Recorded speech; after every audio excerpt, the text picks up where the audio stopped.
Frente 2, módulo 24, a gente vai, com esse módulo, encerrar a nossa apostila 3 para poder abrir caminho para a gente iniciar o nosso quarto bimestre a partir da próxima aula de física. O assunto agora é sobre reflexão e refração de ondas. Reflexão e refração, que são dois fenômenos dos quais a gente já analisou bastante características, porque a gente já estudou reflexão e refração propriamente ditas para a luz, lá em óptica. Vocês estudaram isso, reflexão e refração de luz no segundo ano do ensino médio, e esse ano a gente já fez revisão sobre isso também. Importante para a reflexão é a gente definir o fenômeno e estudar as leis da reflexão. Refração é a mesma coisa, definir o fenômeno, algumas características importantes, falando de forma geral de uma onda, não só da luz, e também definir as suas leis. Muito do que a gente viu para a luz, a gente vai poder usar para o fenômeno de reflexão e para o fenômeno da refração, para a gente estudar aqui esse módulo 24, porque reflexão e refração da luz são fenômenos que garantem o comportamento ondulatório da luz. Então a gente tem que entender o seguinte, como é que a gente vai diferenciar a partir de agora a onda antes dela sofrer reflexão e a onda depois de refletida? Quais características que a gente tem que analisar enquanto uma onda sofre refração, As características da onda, como velocidade, frequência, período, comprimento de onda, são características importantíssimas, Da aula passada a gente definiu velocidade, frequência, período, comprimento de onda, e tudo isso que a gente tem que analisar a partir de agora, a onda antes de sofrer ou a reflexão ou a refração, ou as duas juntas, e a onda depois do fenômeno ter acontecido. Então a gente começa pela reflexão, que é um fenômeno pelo qual a onda retorna ao meio de origem depois de incidir numa superfície refletora. Como a gente já estudou isso para a luz, como eu disse anteriormente, também vai ser mais tranquilo da gente poder observar certas situações. Porém, nós vamos falar aqui agora de ondas propriamente ditas, e para representar tudo que a gente tem que entender, eu vou pedir para vocês considerarem essa frente de onda reta. Você tem aqui a distância entre duas cristas consecutivas como sendo o comprimento de onda. Nesse direcionamento aqui em verde, a gente chama de raio de onda incidente. Esse direcionamento verde aqui também, indo em direção ao ponto B, é o raio de onda refletida. Você tem aqui a onda que incide, a onda que reflete, mas como ela não é uma onda pontiforme, ou seja, ela tem algumas dimensões a serem consideradas, a gente define uma referência de propagação para você poder analisar seus comportamentos. Essa referência de propagação a gente chama de raio de onda, que funciona basicamente como se fosse aqueles raios de luz que a gente estudava anteriormente para entender a reflexão das ondas luminosas. Agora, esse raio de onda incidente, o raio de onda refletido e a reta normal no ponto de incidência do raio de onda são coplanares. Essa é a primeira lei da reflexão. Raio incidente, reta normal no ponto de incidência e raio refletido são coplanares, pertencem ao mesmo plano. E o importante disso é que, nesse caso, vão ficar definidos ali os dois principais ângulos, Reta normal perpendicular à superfície refletora e sempre o ângulo de incidência formado entre o raio de onda incidente e a reta normal, e entre o raio de onda refletido e a reta normal, o ângulo de reflexão. A segunda lei relaciona esses valores de ângulo.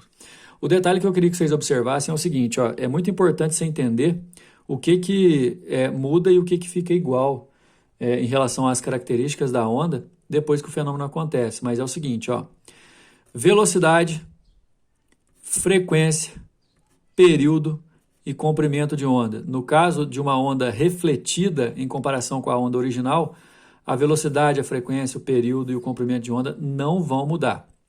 Então guarda isso. Na reflexão de onda, a única coisa que muda é a reta que direciona o raio, porque aqui o sentido normal era seguir essa direção, mas como tem uma superfície refletora, essa direção sofreu um desvio, foi para outro caminho. Velocidade, frequência, período e comprimento de onda durante a reflexão não se alteram.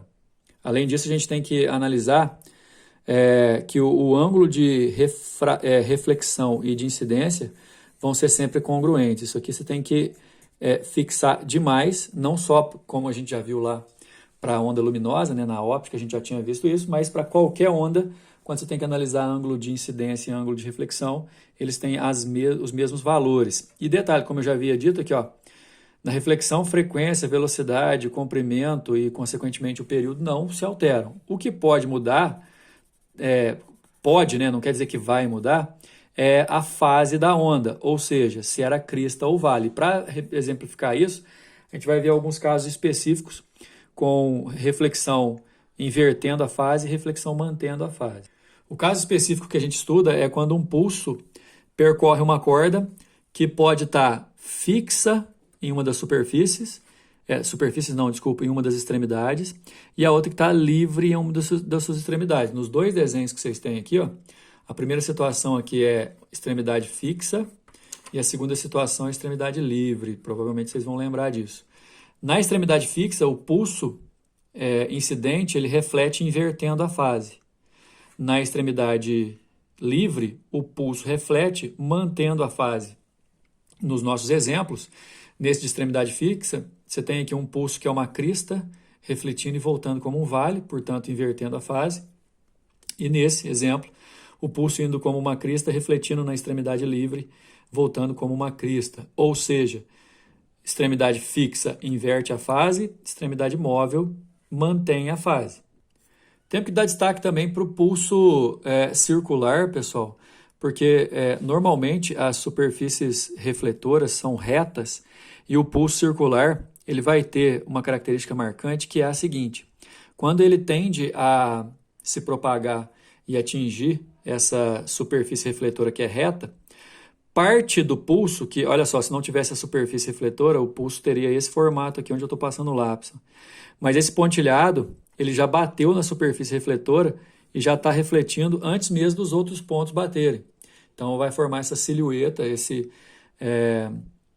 a partir da formação da onda e onde ela pode refletir, o pulso circular tem que ser olhado com uma certa atenção. O outro fenômeno que a gente vai estudar nesse módulo é a refração, e sempre bom comparar com a reflexão, porque enquanto na reflexão a onda, na sua propagação, ela incide na superfície e retorna para o meio de onde ela estava, na refração, repara esse desenho, a onda estava no meio 1 e ela passa para o meio 2, sofrendo alterações principalmente na sua velocidade. Vamos ficar bastante atento com relação a isso. A gente continua com aquela ideia do raio de onda. Agora eu tenho raio de onda incidente, no ponto de incidência reta normal e no outro meio raio de onda refratado. O fenômeno da refração é o fenômeno que a onda passa para um meio diferente. Então, na hora que já está no outro meio, é refração. Consequentemente, as principais grandezas que vão se alterar são velocidade e comprimento de onda. Frequência e período ficam constantes, enquanto velocidade e comprimento variam de um meio para outro. O comprimento de onda variou. Por exemplo, nesse desenho, o comprimento de onda no meio 1, lambda 1, visivelmente maior que o comprimento de onda no meio 2, lambda 2. Consequência disso é que a velocidade vai mudar. Você tem no meio 1 a velocidade 1, no meio 2 a velocidade 2, e detalhe, a proporção entre as velocidades é a mesma proporção entre os comprimentos de onda, já que a frequência é uma grandeza constante. Então, se eu tenho uma refração onde a velocidade reduziu pela metade, por exemplo, eu vou ter também a redução pela metade do comprimento de onda.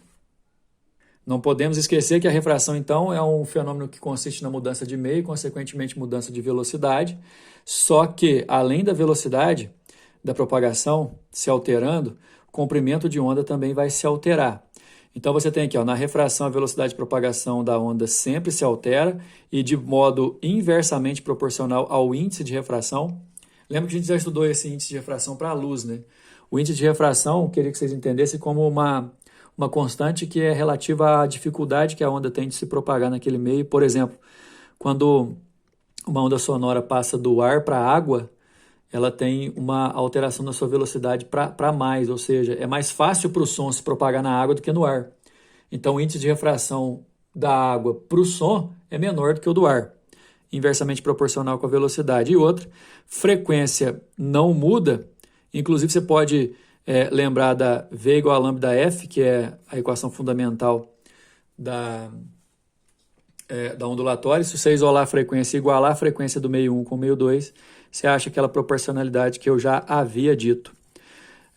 Um destaque, pessoal, para a situação em que velocidade é inverso do índice, mas velocidade é proporção direta com o comprimento de onda. O destaque é importante, e especificamente para ondas na água, né? Presta bem atenção no que eu vou falar, porque a refração consiste em mudar de meio e, consequentemente, muda de velocidade. Só que para ondas numa água, águas rasas e águas fundas se comportam como meios diferentes.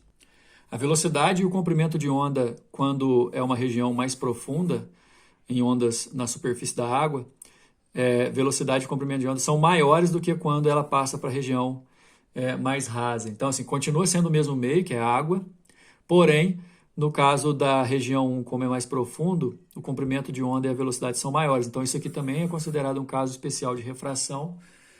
A gente vê muito isso no mar, por exemplo, quando a onda é formada lá em alto mar, onde as profundidades são bem grandes, a onda é rápida e com comprimento de onda grande, porém ela tem pouca amplitude. Quando ela chega perto da costa, que a profundidade vai diminuindo, a amplitude da onda aumenta, né? Ela fica uma onda grande, tanto é que ela quebra, e o comprimento de onda e a velocidade também diminuem, certo? Como eu disse anteriormente, raio de onda incidente, reta normal no ponto e o raio refratado são coplanares, né? Você vai ter lá os ângulos de incidência e o ângulo de refração, que são relacionados pela lei de Snell, N1 seno I igual a N2 seno R, que também você pode relacionar com as velocidades e o comprimento de onda. Então a gente consegue fazer igual a gente fazia para a luz, a gente consegue fazer para uma onda qualquer. Bom, e como uma das consequências a principal, melhor dizendo, consequência da refração é a mudança de velocidade, em relação à característica de velocidade de uma onda, a gente tem que entender uma outra coisa também, que é quando uma onda... vocês viram ali logo anteriormente que a onda se propaga em regiões fundas e regiões rasas na água, com velocidades diferentes e comprimento de onda diferente. Ou seja, ondas na superfície da água, quando passam de uma região mais profunda para uma mais rasa e vice-versa, sofrem também refração. Agora, ondas numa corda, a velocidade de uma onda numa corda, ela está associada à força que tensiona a corda, né, o tanto que a corda está esticada, e há uma grandeza importante que é quantos quilos por metro que essa corda reserva, que é a massa sobre o comprimento, que é o que a gente chama de densidade linear. Ou seja, se imaginar duas cordas tensas igualmente, você vai ter velocidade maior naquela velocidade de onda de propagação maior, naquela onde a densidade linear é menor, uma corda mais fina, por exemplo. Então, do mesmo jeito que uma onda na água passando de uma região profunda para uma rasa sofre refração, ondas em corda também passando de uma corda mais fina para uma corda mais grossa e vice-versa também sofrem refração. Bom, e sinceramente eu tenho alguns exercícios da apostila que eu não entendo a localização deles, até porque a gente já viu, por exemplo, no estudo da onda, potência e intensidade, né? Esse exercício aqui, ele está na aula de reflexão e refração, mas fala de potência e intensidade. Mas enfim, vamos lá. Em um fragmento do romance Dois Irmãos, lê-se por um momento a voz de... não sei como pronuncia esse nome. Ressoou na casa. Suponha que ele produza um som uniformemente distribuído em forma de hemisfério de 60 watts de potência sonora, 600, né? Em direção a um ouvinte que está a 10 metros de distância dele. Lembrando que a onda sonora é uma onda tridimensional esférica, viu, pessoal? Isso interfere. Se a área da superfície do tímpano e do ouvido é de 50 milímetros quadrados, a alternativa que indica corretamente a energia transferida por segundo. Energia por segundo, pessoal, joule por segundo é o mesmo que watt, né? Então, todas as alternativas em watt. Para cada um desses tímpanos. Primeiro, para saber sobre a energia, eu tenho que ver a potência da emissão da onda, a distância do receptor, porque a potência dividido pela área vai me dar a intensidade da onda. Essa intensidade da onda também pode ser traduzido como potência dividido pela área que ela atinge, aqui pela área que ela cobre e aqui pela área que ela atinge. Né? Vamos chamar de área e área linha. Só que a intensidade é a mesma, né? A intensidade da voz do sujeito aí chega no ouvido do outro com a mesma intensidade, porém com uma área diferente. Qual que é a proposta? A área da superfície, o som, ele tem uma superfície esférica, ele é uma onda esférica, só que em forma de hemisfério, então vai ser só meia esfera, vai ser só essa área aqui, ó. Lembra que a área de uma esfera é 4πr ao quadrado? Só que nesse caso nosso vai ser dividido por 2. Então, eu vou fazer potência dividido por área, a área desse hemisfério, tá aqui, ó, potência, 4πd ao quadrado sobre 2. A potência é 600, como o exercício deu. Esse 4 com esse 2 eu posso cortar, dá 2. Para usar o π igual a 3, e a distância, que é aquele d ali, ó, o raio da nossa esfera, 10 metros, eu substituo aqui. Então, vai ficar 600 dividido por 600 dá 1 watt por metro quadrado.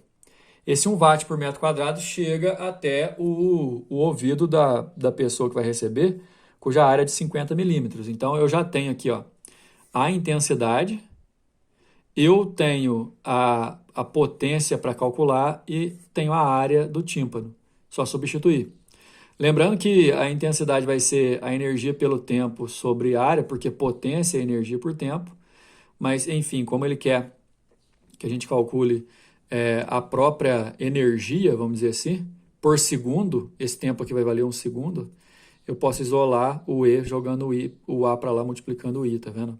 Só que tem um detalhe, 50 milímetros quadrados é o mesmo que 50 vezes 10 a menos 6 metros quadrados. A área tem que ser em metros quadrados. Por isso, esse 50 vezes 10 a menos 6 aqui, o I a gente já tinha calculado. Então, vai dar 50 vezes 10 a menos 6, que é 5 vezes 10 a menos 5. Resposta letra B. Número 2, a termometria acústica é um método de medição de temperatura que, para realizar medições, utiliza a relação entre a velocidade do som em um gás confinado em determinado volume e a temperatura termodinâmica.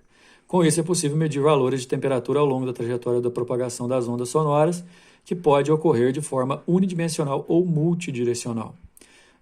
Para certas condições de pressão atmosfera, o módulo da velocidade do som V no ar seco pode ser calculado em função da temperatura. Isso aqui é uma relação que vocês não precisam, obviamente, saber de cor, mas o que vocês precisam entender é que como o ar vai ficando rarefeito com o aumento da temperatura, a velocidade do som no ar vai diminuindo enquanto o ar esquenta, certo? Temperatura aqui em Kelvin e tal. Considere essas informações e vamos fazer verdadeiro ou falso. Nas condições em questão, admitindo-se uma onda sonora com frequência F e comprimento de onda lambda, a temperatura da região pela qual a onda se propaga pode ser determinada pela expressão. Aí, gente, é o seguinte, para uma velocidade V, você pode substituir o V por lambda vezes F. Então, essa fórmula aqui, ó, ao invés de você usar V, você vai usar lambda vezes F nesse lugar. E depois isolar a temperatura, certo? É assim que a gente pode fazer.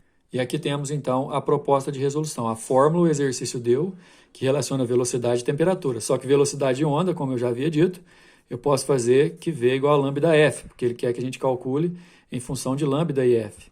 Só substituir. E aí, pessoal, a ideia é a seguinte. Para eu tirar essa temperatura daqui, eu tenho que elevar ao quadrado os dois lados. Aí o lambda fica ao quadrado, o F fica ao quadrado, o 327,6 também fica ao quadrado, e essa raiz aqui desaparece.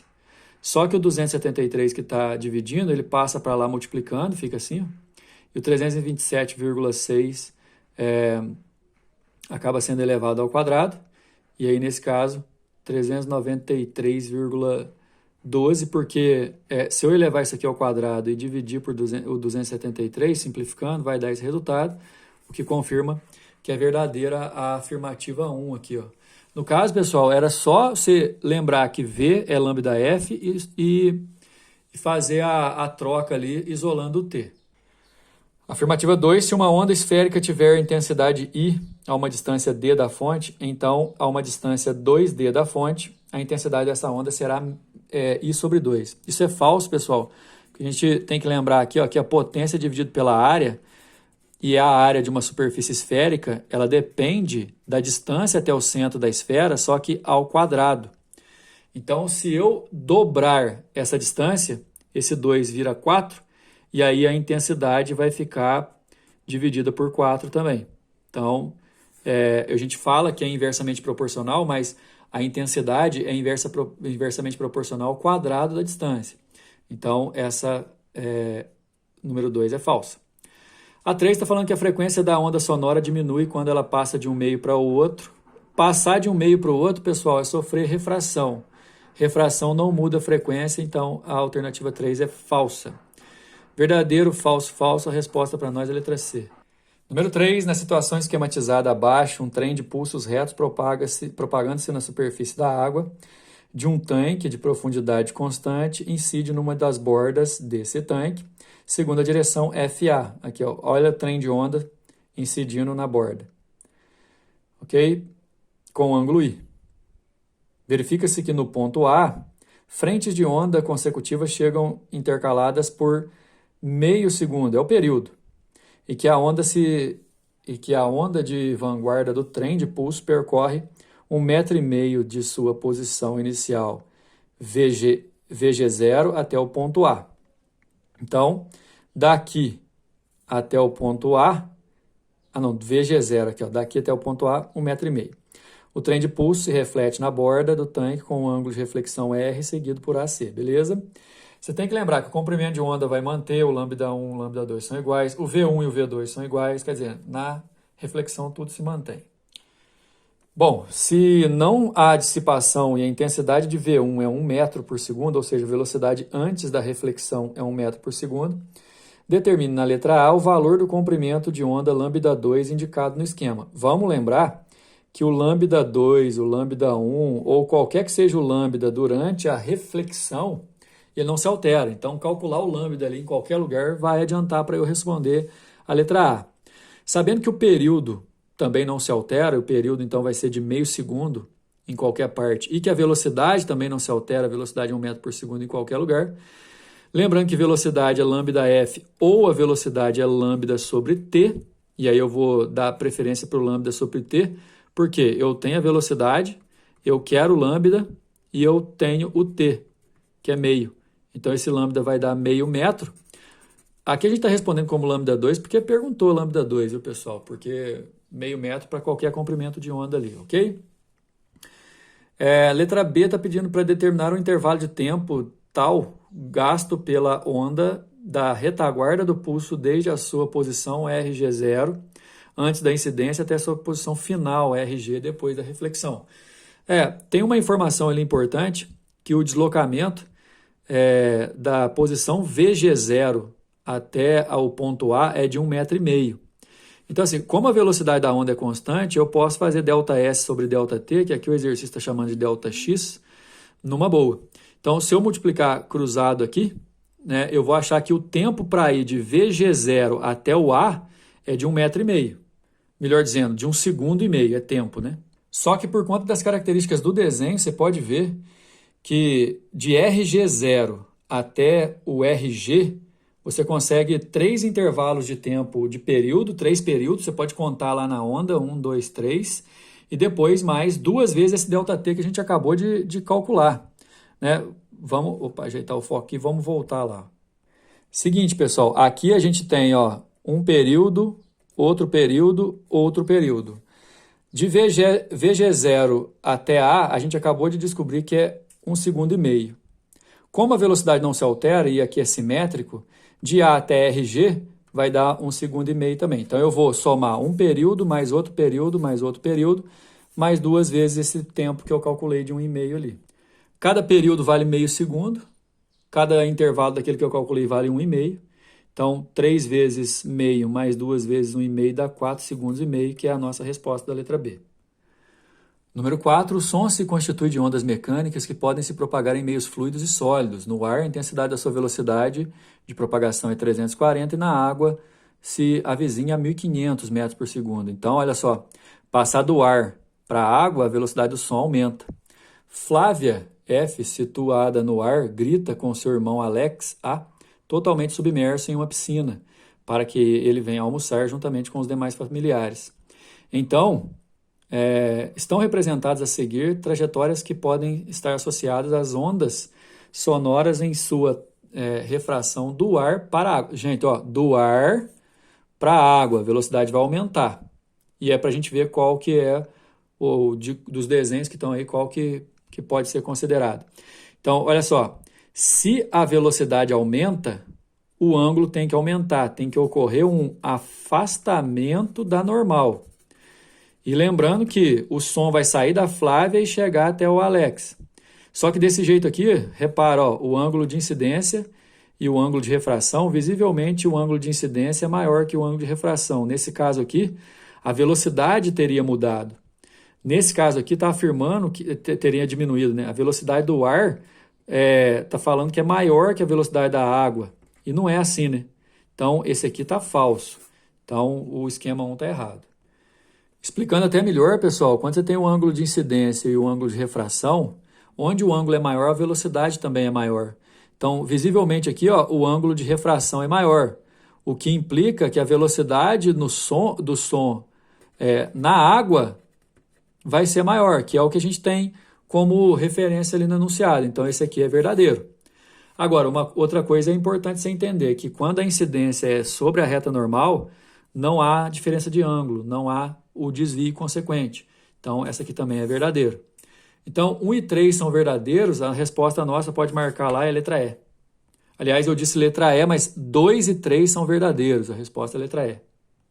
Número 5, na situação esquematizada na figura, ondas retas propagando-se na superfície da água de um tanque passam de uma região profunda, 1, para a região rasa, 2. Pessoal, lembra que quando passa da região profunda para a região rasa, comprimento de onda e velocidade diminuem.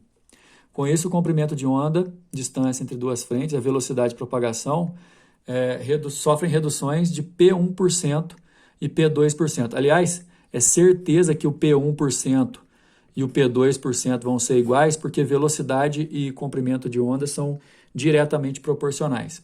Uma coisa importante também que a gente vai ter que ver, olha aqui, o trem de onda, o ângulo que a gente vai ter que considerar é esse, viu? Aqui, ó, que eu vou até achurar de preto, ângulo de incidência, e o outro, esse aqui, ó, ângulo de refração. Para descobrir esse ângulo, a gente tem que saber que a reta normal forma 90 graus, e aqui já está dando seno, cosseno de 56 e 37, só que a gente tem que pensar que aqui, ó, nesse caso aqui, vai valer 37, porque tem que dar 90 aqui.